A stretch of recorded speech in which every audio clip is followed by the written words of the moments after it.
بسم الله الرحمن الرحيم. اللهم صل على محمد وعلى آل محمد كما صليت على إبراهيم وعلى آل إبراهيم إنك حميد مجيد.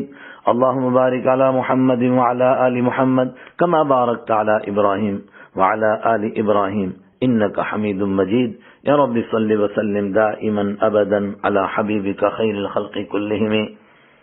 برادران گرامی قدر، آپ حضرات حضرت رسول اکرم صلی اللہ علیہ وسلم کی مبارک زندگی سماعت فرما رہے ہیں، اور آج آپ 13ویں مجلس میں شریک ہیں، اور اس میں ہم کوشش کریں گے کہ حضرت رسول اکرم صلی اللہ علیہ وسلم نے ایمان والوں کی تربیت کے لیے کیا کیا انتظام کیے اور اس کے اثرات ایمان والوں پر کس طرح مرتب ہوئے۔ حضرت ارقم بن ابی الارقم کا گھر اسلامی دنیا کا سب سے پہلا مدرسہ یا سب سے پہلا مرکز جو کہیے۔ ادھر مشرکوں کی کفر و شرک کے لیے یہ ساری کاوشیں جاری تھیں، ادھر ایمان والے مصیبتوں کے گھیرے میں ایمان اور یقین کا امتحان دیتے جا رہے تھے۔ کسی کو آگ کے انگاروں پر لٹایا جا رہا تھا تو کسی کو تپتی کڑکتی دھوپ میں پتھروں پر لٹا کر پتھروں سے دبایا جا رہا تھا، کوئی بوری میں ڈال کر مارا اور پیٹا جا رہا تھا، اور کسی کو گلے میں رسی ڈال کر گھسیٹا جا رہا تھا، اور پیارے آقا حبیب کبریا رحمت عالم صلی اللہ علیہ وسلم کے مبارک و مقدس چہرے پر تھوکنے کی کوششیں کی جا رہی تھی۔ ہائے ہائے، گردن مبارک میں چادر کے بل دیے جا رہے تھے، سر مبارک پر مٹی ڈالی جا رہی تھی۔ اتنا ہی نہیں، مرے ہوئے اونٹ کی اوجڑی کو حالت سجدہ میں گردن مبارک پر رکھا جا رہا تھا، لیکن مشرکوں اور کافروں کی یہ ساری کوششیں ایمان والوں کے صبر و ہمت اور استقلال کے ہمالیہ جیسے پہاڑ کے ساتھ ٹکرا کر ریزہ ریزہ ہو رہی تھی۔ دوسری طرف حضرت نبی اکرم صلی اللہ علیہ وسلم ایمان قبول کرنے والوں کی تعلیم اور ان کی تربیت سے ایک پل بھی غافل نہ تھے۔ صحابہ کرام میں سے حضرت ارقم بن ابی الارقم کا گھر صفا کی پہاڑی کے پاس تھا، جو عام محلہ اور بستی سے ذرا دور بھی تھا، اور یہاں صحابہ کرام کا پہنچنا بھی آسان تھا۔ یہی گھر اسلام کا سب سے پہلا مدرسہ، سب سے پہلی تربیت گاہ، سب سے پہلی خانقاہ، سب سے پہلا مرکز بنا۔ یہ سب سے پہلا مرکز بنا۔ حضرت نبی اکرم صلی اللہ علیہ وسلم صحابہ کرام کو جمع فرما کر انہیں نئی نازل ہونے والی آیات اور صورتیں بھی یاد کرواتے تھے، اور نئے احکامات سے بھی آگاہ فرماتے تھے، اور یہیں پر سچے کردار اور اچھے اخلاق کی وہ تعلیم بھی دیتے تھے جس نے دنیا کا نقشہ بدلنا تھا، جس کے صدقے میں، جس کے ذریعے انسانوں کو حضرت ابوبکر صدیق، حضرت عمر فاروق، حضرت عثمان ذو النورین اور حضرت علی کرم اللہ وجہہ جیسے ہمدرد اور امیر اور بادشاہ ملنے والے تھے، جو جھونپڑیوں میں ٹوٹے بچھونوں پر بیٹھ کر ایسی حکومت کرنے والے تھے جو قیصر و کسریٰ کے ظالمانہ نظام کی بنیادیں ہلا دینے والی تھی۔ اس موقع پر ہمارے ہر ایک قاری کو ایک بار سورہ مزمل کا پہلا رکوع پڑھ لینا چاہیے۔ بس جس چیز کی تعلیم اس سورہ مبارکہ میں دی گئی ہے، اس کا عملی نمونہ حضرت رحمت عالم صلی اللہ علیہ وسلم اور صحابہ کرام اس زمانے میں پیش فرما رہے تھے۔ قرآن کریم کے سائے میں ہونے والی اسی تربیت کا نتیجہ تھا جو دنیا کی کسی باطل طاقت کے آگے انہیں جھکنے نہیں دیتی تھی، نہ مصیبتوں اور پریشانیوں کے آگے سر نگو ہونے دیتی تھی، اور نہ دنیا کی بڑی سے بڑی لالچ انہیں اپنے در پر جھکا سکتی تھی۔ اسی تربیت کا نتیجہ تھا کہ اللہ تعالیٰ کے دین کی خاطر ماں، باپ، اولاد، رشتہ دار، خاندان، برادری سب کی جدائی ان کے لیے آسان ہو گئی تھی، بلکہ ان کے لیے ساری دنیا ہی وطن بن گئی تھی۔ خاندان، برادری، کسی چیز کی محبت ان کے پیروں میں زنجیر نہ ڈال سکتی تھی۔ ان کی زندگیاں اس شعر کی عکاسی کرتی تھیں، اور کہا کہنے والوں نے ہر ملک ماست کہ ملک خدائے ماست۔ یہی وہ دن تھے جس میں نبی اکرم صلی اللہ علیہ وسلم کے سوتیلے بیٹے یعنی حضرت خدیجہ رضی اللہ عنہا کے پہلے شوہر کے صاحبزادے حضرت حارث بن ابی حالہ رضی اللہ تعالی عنہ کسی موقع پر رحمت عالم صلی اللہ علیہ وسلم کو کافروں کے ظلم سے بچاتے بچاتے جہاں کافر رحمت عالم صلی اللہ علیہ وسلم کو چھوڑ کر ان پر ٹوٹ پڑے، آپ کو بچاتے بچاتے انہیں اتنا مارا کہ انہی زخموں میں ان کی وفات ہو گئی۔ کچھ حضرات کا خیال ہے کہ یہی اسلام میں سب سے پہلے شہید ہیں، لیکن جمہور علماء کرام فرماتے ہیں کہ سب سے پہلے شہید ہونے والی حضرت سمیہ رضی اللہ تعالی عنہا ہیں۔ حضرت سمیہ رضی اللہ تعالی عنہا کی شہادت کا قصہ بھی سنتے چلیے۔ حضرت سمیہ رضی اللہ تعالی عنہا حضرت عمار رضی اللہ تعالی عنہ کی والدہ صاحبہ ہیں۔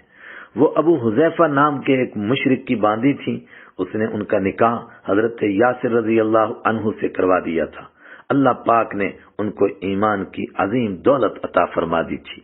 کافروں نے ان پر بھی بہت ظلم ڈھائے، یہ کافی عمر رسیدہ بوڑھی تھیں، مگر ظالموں نے ان کی بوڑھی ہڈیوں کا بھی خیال نہ کیا، بہت ستایا، بہت مارا، آخر کار شہید کر کے ہی چھوڑا۔ ان کی شہادت کے بارے میں دو قسم کی روایات ملتی ہیں۔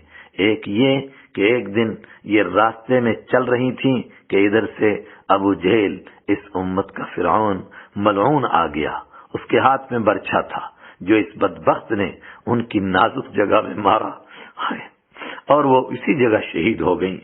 دوسری روایت یہ ہے کہ کافروں نے ان کو گھیر لیا اور ان کی دونوں ٹانگیں دو اونٹوں کے ساتھ الگ الگ باندھ دی اور کہنے لگے کہ اگر تو دین اسلام نہ چھوڑے گی تو دونوں اونٹوں کو مخالف جانب چلا دیں گے۔ انہوں نے کہا کچھ بھی ہو جائے میں خدا کا دین نہیں چھوڑ سکتی۔ اس پر ظالم مشرکوں نے دونوں اونٹوں کو مخالف جانب چلا دیا، جس کی وجہ سے ان کے جسم کے دو حصے ہو گئے اور یہ سچا ایمان لے کر اپنے مالک کے پاس پہنچ گئی۔ اور کچھ کہتے ہیں کہ دونوں باتیں پیش آئیں، جس وقت اونٹ مخالف جانب دوڑائے اسی وقت اس ظالم نے برچھا مارا تو یہ شہید ہو گئیں۔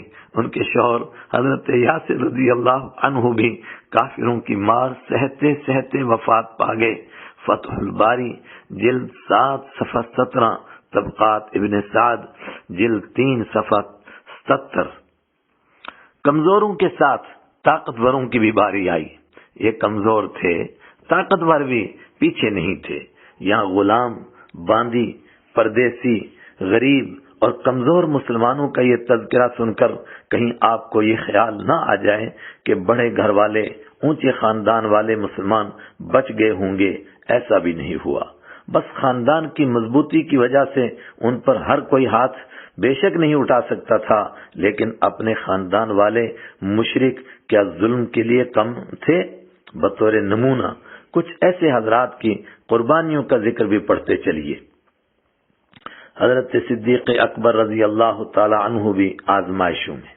حضرت صدیق اکبر رضی اللہ تعالیٰ بے شک مکہ کے بڑے لوگوں میں سے تھے، لیکن مشرکین نے ان کو بھی تکلیف پہنچانے میں کوئی کسر نہیں چھوڑی، بلکہ ایک اعتبار سے تو سب سے زیادہ انہوں نے ہی تکلیفیں برداشت کی ہیں۔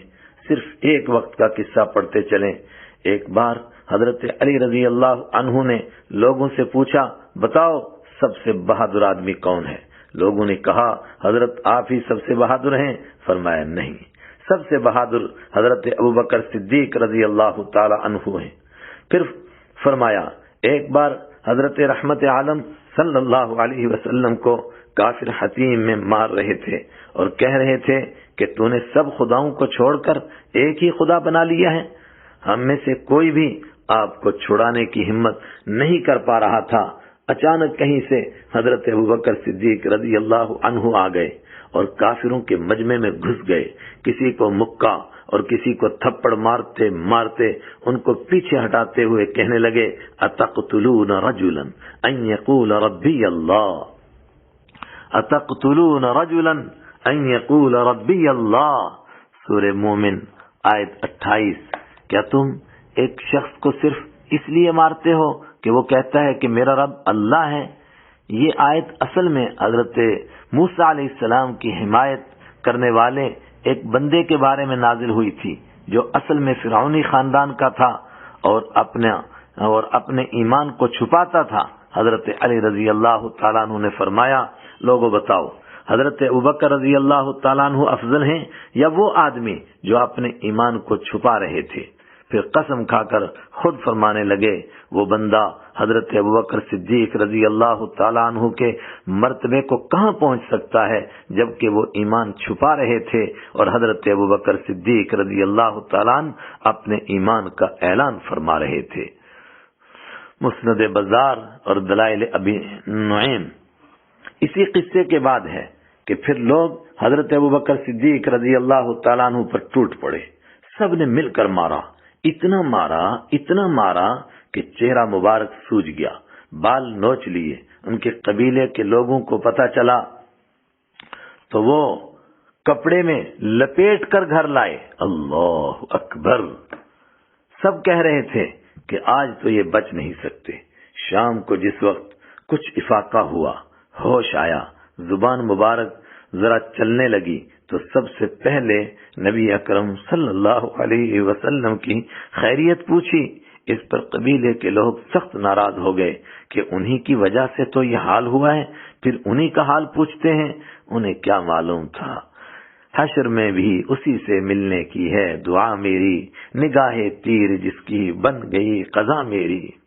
جس وقت لوگ ذرا ادھر ادھر ہوئے تو اپنی والدہ ام خیر صاحبہ سے نبی اکرم صلی اللہ علیہ وسلم کا حال پوچھنے لگے۔ انہوں نے قسم کھا کر فرمایا، مجھے کچھ پتا نہیں۔ کہنے لگے، آپ ام جمیل بنت خطاب سے پوچھ کر آؤ۔ اتنے میں ام جمیل خود ہی عیادت کے لیے آ گئیں۔ ان سے پوچھا، نبی اکرم صلی اللہ علیہ وسلم کا کیا حال ہے؟ انہوں نے کہا، وہ بالکل خیریت سے ہیں۔ فرمانے لگے، کہاں ہیں؟ انہوں نے کہا، وہ دار ارقم میں ہیں۔ فرمانے لگے، مجھ پر تب تک کھانا پینا حرام ہے، مجھ پر تب تک کھانا پینا حرام ہے جب تک ان کی زیارت نہ کروں۔ ماں تو آخر ماں ہوتی ہے۔ جب رات کا کافی حصہ گزر گیا، چلت پھرت بند ہو گئی، اس وقت ام جمیل بنت خطاب اور والدہ صاحبہ نے سہارا دے کر ارقم بن ابل ارقم کے گھر پہنچایا۔ زیارت نصیب ہوئی تو ساری مصیبتیں ہی ہوا ہو گئیں۔ ابن ہشام جلد 1 صفحہ 223۔ حضرت عثمان بن عفان رضی اللہ تعالی عنہ کی آزمائشیں۔ حضرت عثمان بن عفان رضی اللہ تعالیٰ عنہ، جن کو عثمان غنی رضی اللہ عنہ بھی کہتے ہیں، جو رحمت عالم صلی اللہ علیہ وسلم کے دوہرے داماد ہیں، وہ حالانکہ گھر سے کافی اچھے اور بڑے خاندان سے تعلق رکھنے والے تھے، لیکن اسلام قبول کرنے کے بعد ایسے حالات آئے کہ مکہ کی زمین ان پر کشادہ ہونے کے باوجود تنگ ہو گئی اور انہیں حبشہ کی طرف ہجرت کرنی پڑی۔ روایات میں آتا ہے کہ جس وقت اللہ تعالیٰ نے ان کو اپنے دین کے نور سے منور فرمایا تو ان کا سگا چچا حکم بن ابی العاص ان کا دشمن بن گیا اور اس نے ان کو رسی سے باندھ کر بہت مارا کہ تو ہمارے باپ دادا کے دین کو چھوڑتا ہے۔ لیکن جس وقت انہوں نے ہمت اور دلیری سے فرمایا، تیری مرضی، تو جو چاہے کر، میں اللہ تعالیٰ کے دین کو چھوڑ نہیں سکتا ہوں اور نہ ہی اس کے بارے میں کوئی سمجھوتا کر سکتا ہوں، تب اس نے مایوس ہو کر کے انہیں چھوڑا۔ طبقات ابن سعد جلد 3 صفحہ 38۔ حضرت زبیر بن عوام رضی اللہ تعالیٰ عنہ کی آزمائشیں۔ حضرت زبیر بن عوام رضی اللہ عنہ بڑے گھر کے آدمی تھے۔ ایمان قبول کرنے کے جرم میں ان کے چاچا ان کو بوری میں لپیٹ کر دھواں دیتے تھے، جس کی وجہ سے سانس رک جاتی تھی۔ پھر بھی جس وقت ہوش آتا تو فرماتے، لا اکفر ابدا، لا اکفر ابدا، کفر تو کبھی نہیں کر سکتا، کفر تو کبھی نہیں کر سکتا۔ آخر کار ان کو بھی دین کے بچانے کی خاطر حبشہ کی طرف ہجرت کرنی پڑی۔ حضرت سعید بن زید رضی اللہ تعالیٰ عنہ کی آزمائشیں۔ ان کا واقعہ تو بخاری شریف میں موجود ہے۔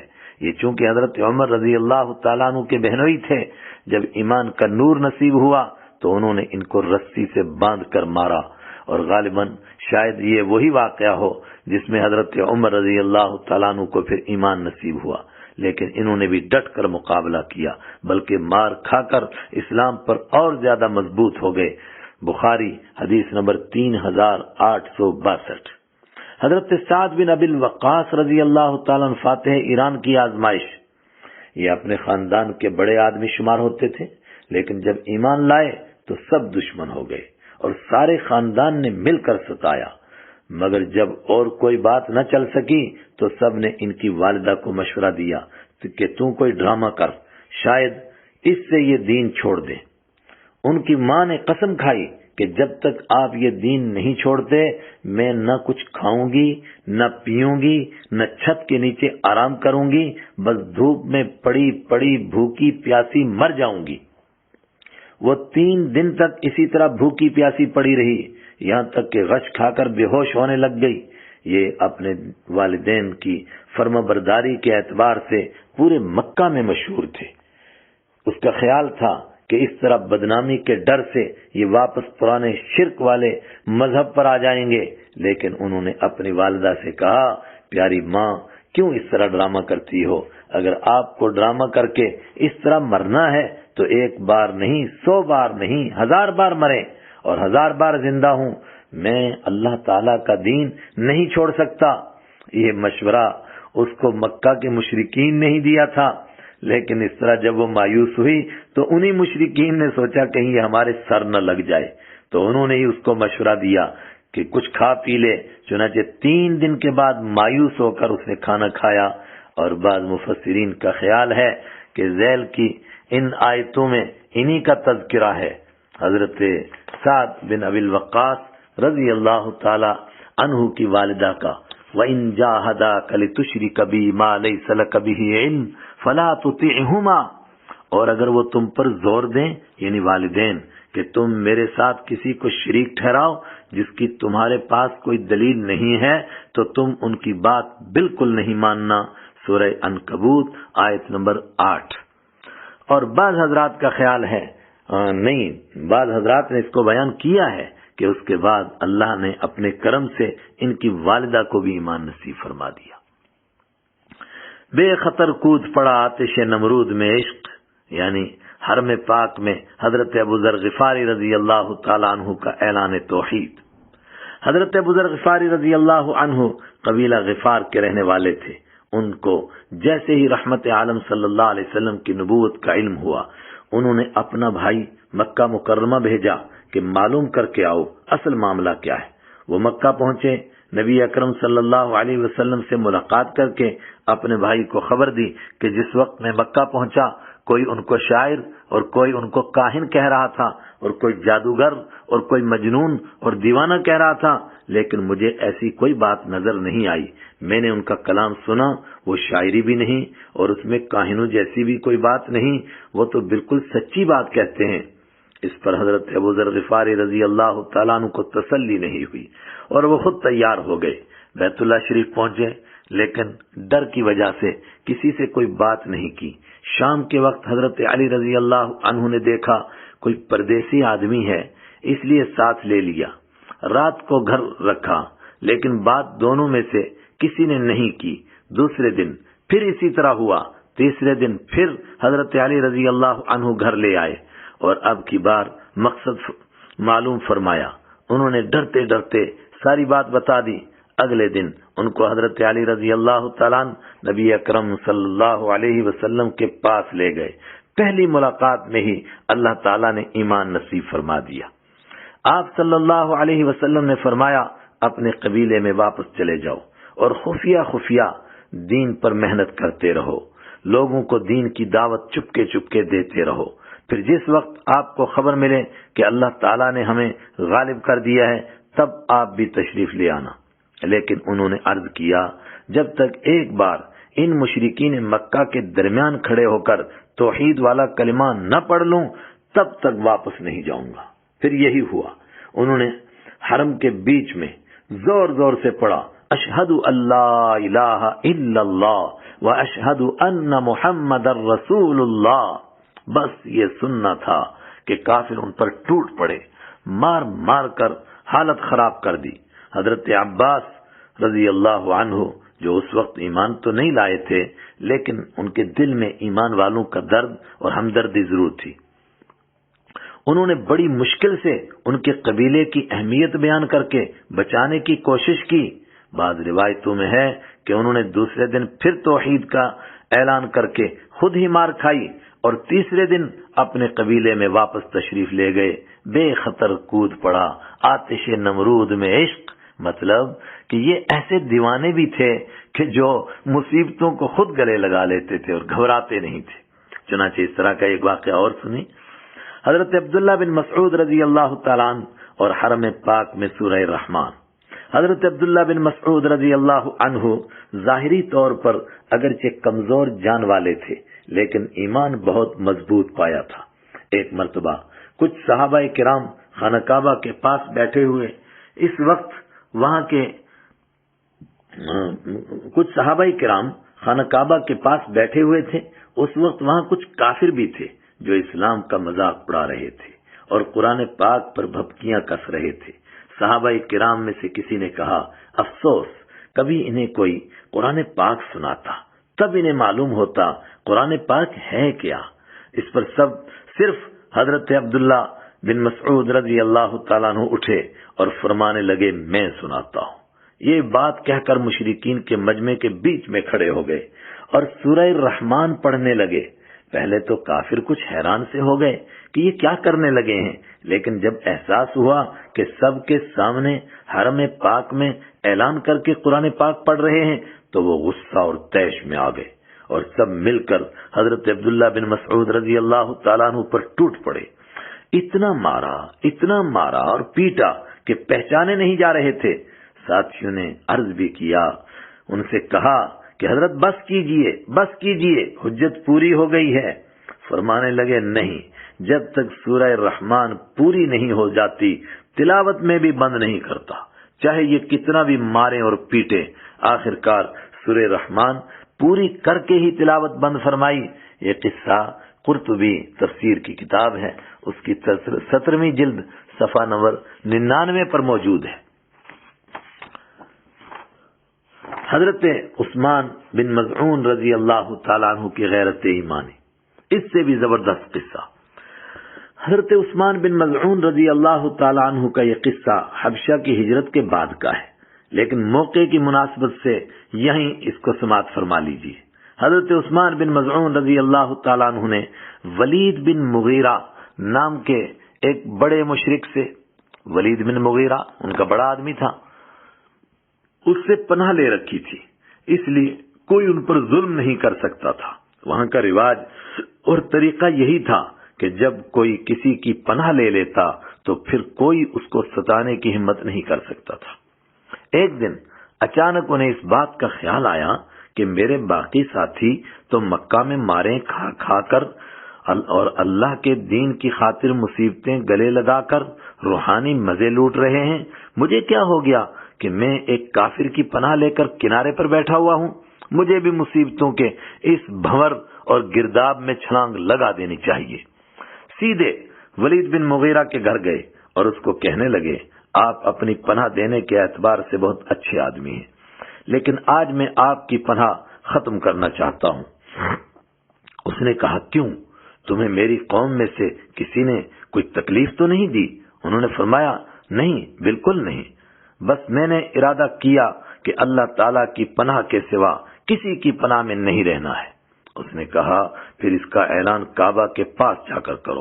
دونوں خانہ کعبہ کے سامنے گئے جہاں مشرک پنچایت لگا کر بیٹھے رہتے تھے۔ ولید نے کہا، یہ عثمان میری پناہ میں تھے اور آج میری پناہ ختم کرنا چاہتے ہیں۔ حضرت عثمان رضی اللہ عنہ نے فرمایا، بے شک ولید نے پناہ کا حق ادا کر دیا، لیکن میں خود ہی اس معاملے کو ختم کرنا چاہتا ہوں۔ اس کے بعد گھر کی طرف چلے۔ تھوڑے ہی دور گئے تھے کہ حضرت عثمان رضی اللہ تعالیٰ عنہ نے دیکھا کہ یہاں تو کوئی مجمع سا لگا ہوا ہے۔ نزدیک جا کر معلوم ہوا عرب کا مشہور شاعر لبید اپنی نظم سنا رہا تھا۔ اس نے یہ شعر پڑھا، الا کل شیء ما خلا اللہ باطل، یعنی اللہ تعالیٰ کے سوا کسی چیز کی کوئی حقیقت نہیں، سب باطل ہے۔ انہوں نے فرمایا، بے شک اس نے دوسرا مصرع پڑھا وَكُلُّ نَعِيمٍ لَا مَحَالَةَ زَائِلُ، اور ہر عیش ایک نہ ایک دن ختم ہو جانے والی ہے۔ حضرت عثمان رضی اللہ تعالیٰ عنہ نے اس پر فرمایا غلط، جنت کی نعمتیں کبھی ختم ہونے والی نہیں ہیں۔ اس پر شاعر کو غصہ آ گیا، اس نے کہا یہ کون ہے؟ ایک آدمی نے جواب دیا یہ ہم میں سے ہی کچھ بے وقوف گمراہ لوگوں کی ایک نئی پارٹی بن گئی ہے، انہوں نے باپ دادا کے دین کو چھوڑ کر کوئی نیا ہی ہنگامہ بپا کر رکھا ہے۔ اس پر بات بڑھتی چلی گئی، آخر کار ایک مشرک نے حضرت عثمان بن مظعون رضی اللہ تعالیٰ عنہ کی آنکھ پر مکہ دے مارا، جس سے ان کی آنکھ باہر آ گئی۔ ولید وہیں موجود تھا، اس نے کہا میں نے آپ کو کہا نہیں تھا کہ میری پناہ ختم نہ کرو، دیکھو آنکھ کا یہ کیا حال ہوا ہے، ابھی موقع ہے، ابھی بھی میری پناہ میں واپس آ جاؤ۔ انہوں نے کہا نہیں نہیں، آج مار کھا کر جو مزہ آیا ہے، آج مار کھا کر جو مزہ آیا ہے وہ تو کبھی آج تک آیا ہی نہیں تھا، میری تو دوسری آنکھ بھی ایسی ہی مار کے لیے تڑپ رہی ہے۔ اللہ اکبر۔ ابن ہشام جلد 2 صفحہ 76۔ سچ ہے یہ مصیبتیں جب راہی ایمان کو ملتی ہیں تو وہ پکار اٹھتا ہے کہ یہ درد بمشکل ملتا ہے، بلکہ میری عافیت کے دشمن مجھے چین آ چلا ہے، کوئی اور زخم تازہ، کوئی اور ضرب کاری۔ صحابہ کرام کے لیے یہ مصیبتیں اور پریشانیاں اس لیے ہلکی ہو گئی تھیں، ایک تو ان کو آخرت کی عیش کا یقین کامل تھا، دوسرے وہ اپنے آقا حضرت رحمت عالم صلی اللہ علیہ وسلم پر آنے والی پریشانیوں اور مصیبتوں کو دیکھ رہے تھے، پھر ان کو اپنی مصیبت اور پریشانیاں تو کچھ محسوس ہی نہیں ہوتی تھیں، اس لیے یہاں رحمت عالم صلی اللہ علیہ وسلم کے ساتھ جو کچھ ہو رہا تھا ایک جھلک اس کی بھی دیکھتے چلیے۔ لیکن ہمارا وقت پورا ہوا چاہتا ہے، آج کی مجلس ہم اسی پر اختتام کرتے ہیں۔ وآخر دعوانا ان الحمد للہ رب العالمین۔ اگلی مجلس میں انشاءاللہ حضرت رحمت عالم صلی اللہ علیہ وسلم پر کیا کیا مصائب کے طوفان تھے، ذرا سے اس کی ایک جھلک سی دیکھیں گے۔